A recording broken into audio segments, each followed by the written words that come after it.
Hello everybody, I am at Malaysian Chinese Museum here in KL Selangor. I don't think much people know about this place, which is why I decided to come here and have a look-see. So let's see to know, I think it's good to know how the Chinese contributed to the growth of Malaysia, right? Lots of contribution.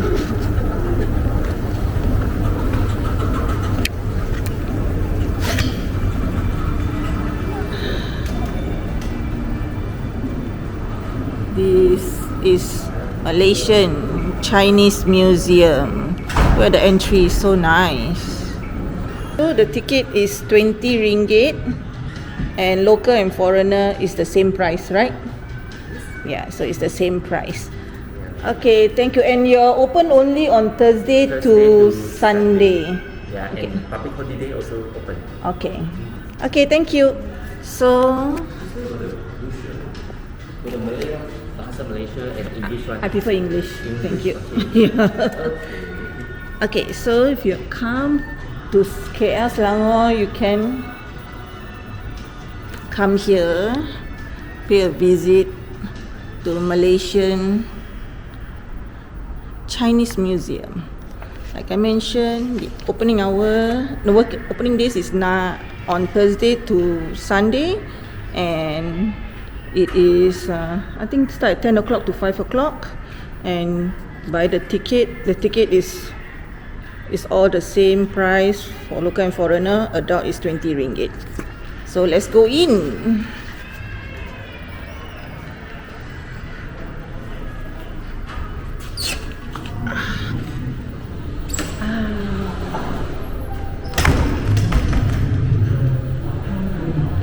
So basically this museum is to show how the Malaysian Chinese came to Malaysia and their contribution to Malaysia.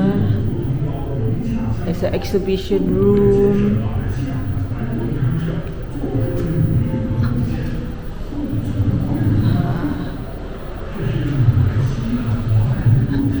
It's in Chinese, ah? No, got the English version one. Oh, okay. Yeah, so later I replay. Okay, sure. The vast South China Sea. The restless roaring waves carry times that one could never keep. Taking a step back to 2,000 years ago, sailing ships were traversing south in defiance of the violent sea. Towards the end of the Qing dynasty, political turmoil, hunger and poverty were crippling the life of the people. Nanyang became their life gamble. In distress, these people set off on a journey, a road which would enable them to escape from suffering. It was the only gleam of hope to turning their fate around. These Chinese workers set off in hope of wealth and prosperity, but little did they know there were even more dangers and hardships awaiting. The raging sea could swallow them without notice. Chinese workers who had bought out their contracts or were independent workers began to get a foothold in the new land with sheer tenacity, hard work and frugality.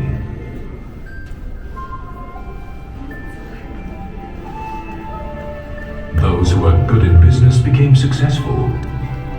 Business empires were established across Malaya and Borneo, which had turned their lives around and started a whole new chapter of the Nanyang's Chinese.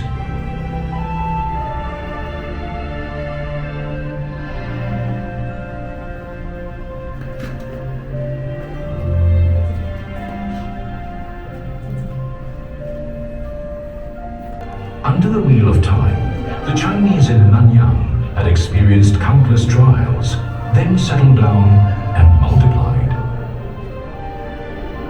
The Chinese, Malays and Indians who coexisted in the land rose up together to set themselves free free from the colonialists and successfully achieved independence, becoming the nation of Malaysia.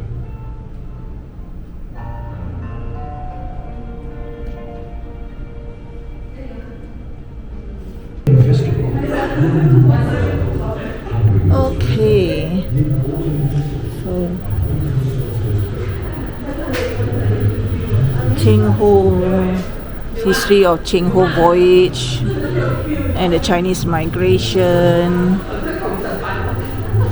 What is this? A scroll. Map of navigation. Wow, this is the map. This is interesting.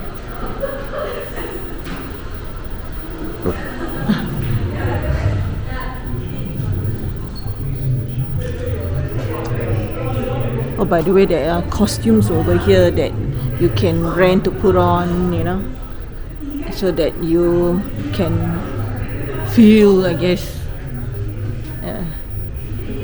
There are people who actually rent costume to put on over here, which you can do that. What is this? Huang Lipo, Princess of China. Oh. And what happened to her? According to the Malay now the Ming Emperor once sent a princess abroad to marry Sultan Mansur Shah of Malacca. Although it is still disputable regarding the historical authenticity of Princess Huang Lipo, it can be said that the Chinese and Malays have had strong ties with one another through intermarriages 500 years ago. Very interesting. Let's go, continue.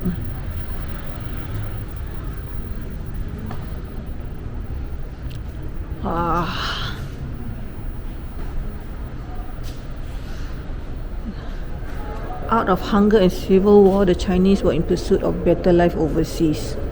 Yep, of course.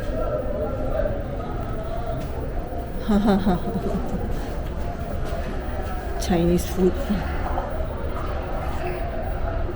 Chinese buns.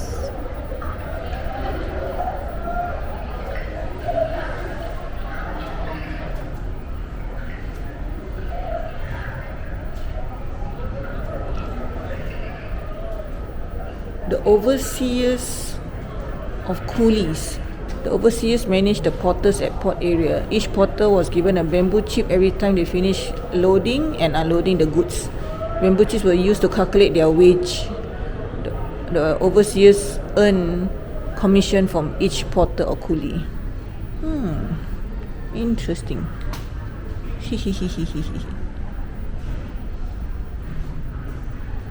What is this? Documents. Provisional passport. Oh, that was passport in the olden days. Interesting, huh? Yeah. Carriage. That's how they have to carry the things on. And rickshaw. Yep.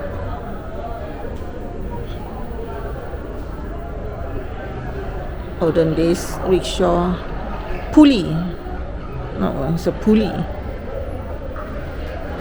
Rickshaw. The rickshaw was a cheap option to travel around before the advent of automobiles. Many of the local Chinese were rickshaw pullers. Yep. So these are rickshaw pullers.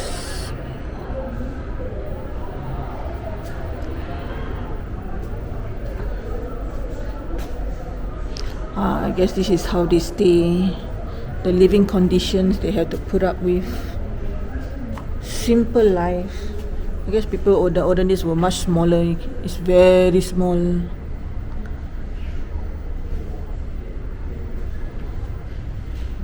Simple life. Tin mining industry. Tin mining. That's how you make money. What is this? Gravel pump. Very interesting.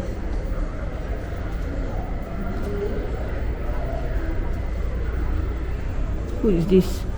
Yup Aloy. Yup Aloy. Even woman works. Woman has been working as always to support. Mendulang, the filtering method mendulang. This is the earliest means to separate tin from sand and stones. Oh, so this is how they do it.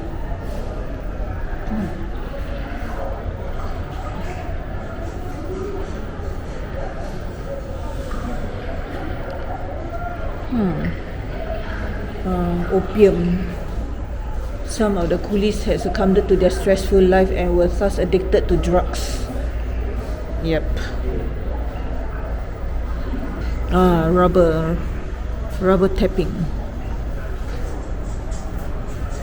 tapping on a rubber tree.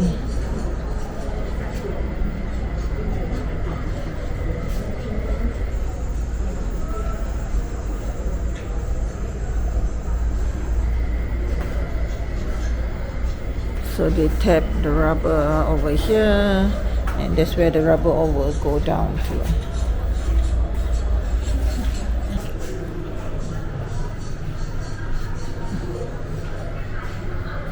Yep, the altar where they do offerings.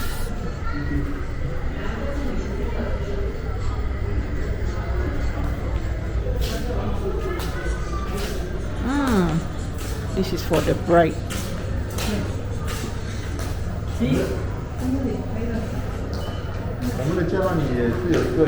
Bride.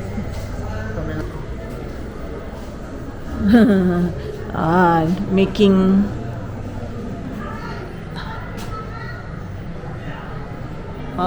so this how they carve it by hand. Wood carving plug. Interesting. And what is this? Pewter. Wow, pewter. You see?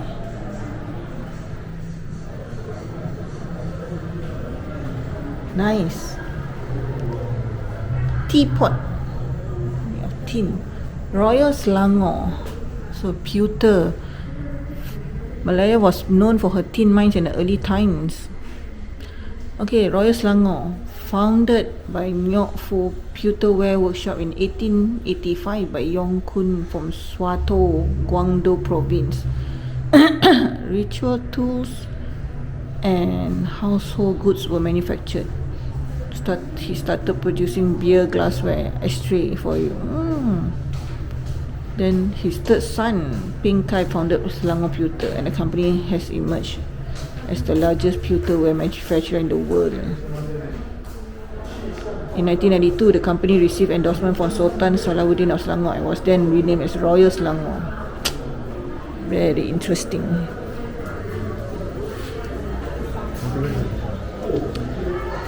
Goldsmith shop. This is a goldsmith shop.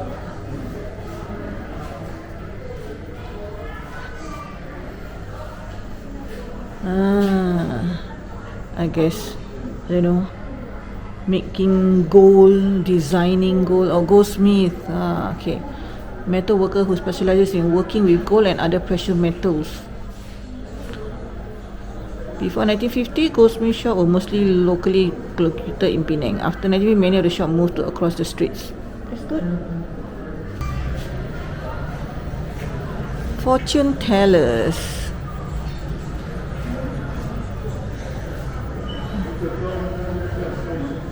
Fortune tellers. Fortune telling is a job that provides suggestion for solving doubts of a person at first, and then soon expanded to future fate. Okay. And this is street food. Of course, street food until today is still the best. I love these old bowls. Used to have all these old bowls before. Now difficult to see this.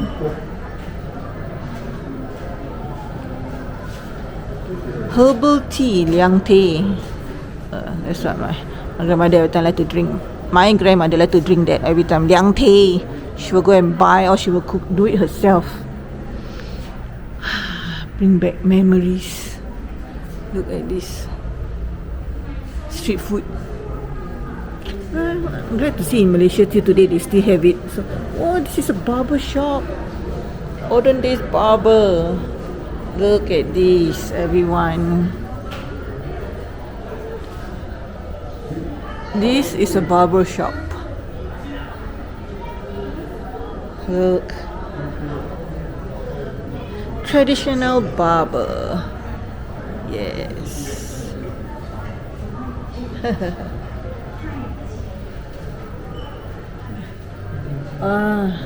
This is the TCM, traditional Chinese medicine. That's where on the drawers they put in all the herbs. They put in all the herbs and they will weigh accordingly. Okay? Traditional Chinese medicine shop. Still today, they are still around in Malaysia, in Singapore as well. Look at this. Isn't this replicating, I don't know, oh, I think war, jungle, look like prison, I still don't know what is this. Turbulent time during the colonial era, 1946 to 1960. Okay, so this is what it is. Let's go in. See, everything is so small. See? It's very small. So, people in the older days were definitely smaller. Can I enter, sir? Thank you very much.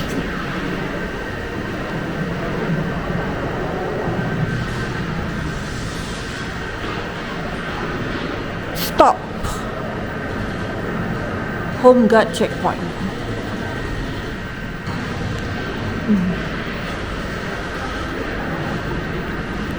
Inspection and arrest. During the Malayan emergency, the British colonial government implemented high-handed measures to suppress the MCP.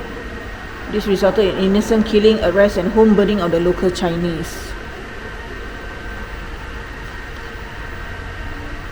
The police examined the identity of the residents. The British Army burst into the houses to search and arrest suspects. The members of the MCP were arrested at their residences. This is an old school shop. Old magazines. Syarikat Greenland Records. This is the record. See?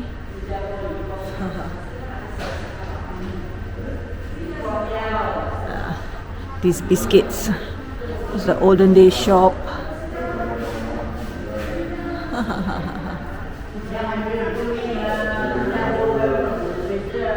All the old toys, biscuits, and they sell by the by the weight. How much you want, they will sell it. Even till today, there's still Kongguan is still around, the company Kongguan.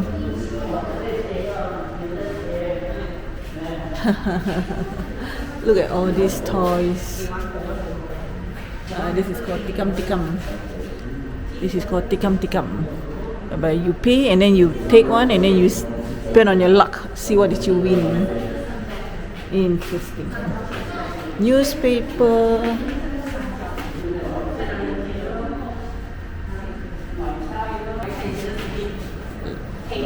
Lion dance. For sure. Everywhere will have.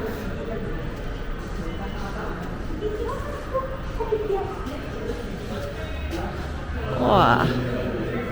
This is really old school kopitiam.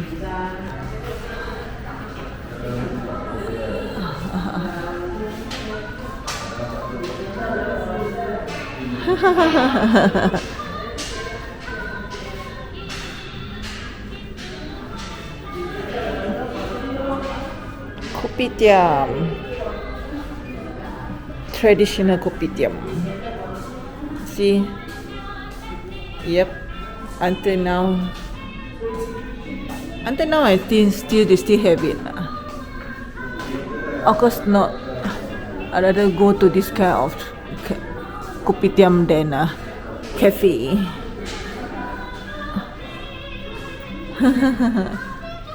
FNN.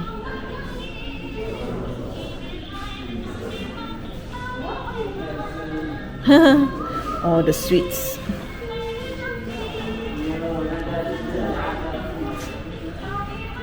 This one is definitely out. Nope.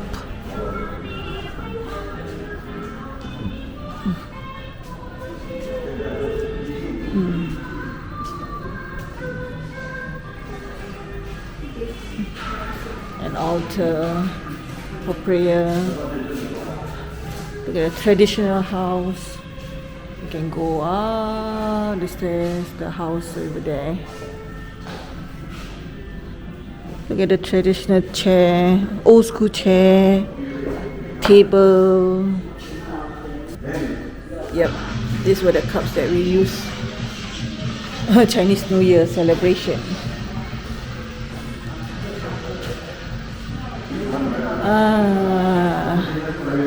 Look at this.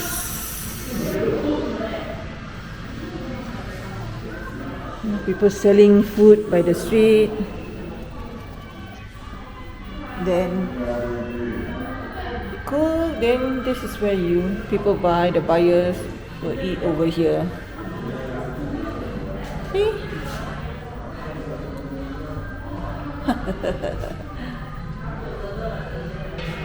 And all the kinds of food that they sell. Satay, Hakka fried pork. Lots of food. So old school.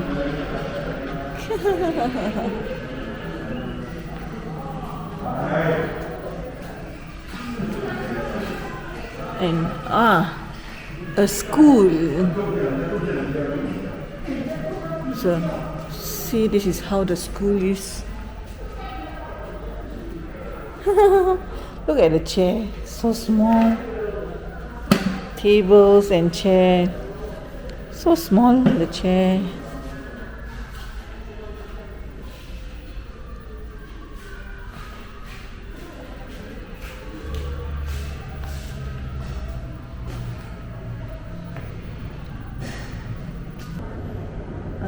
This is the end already.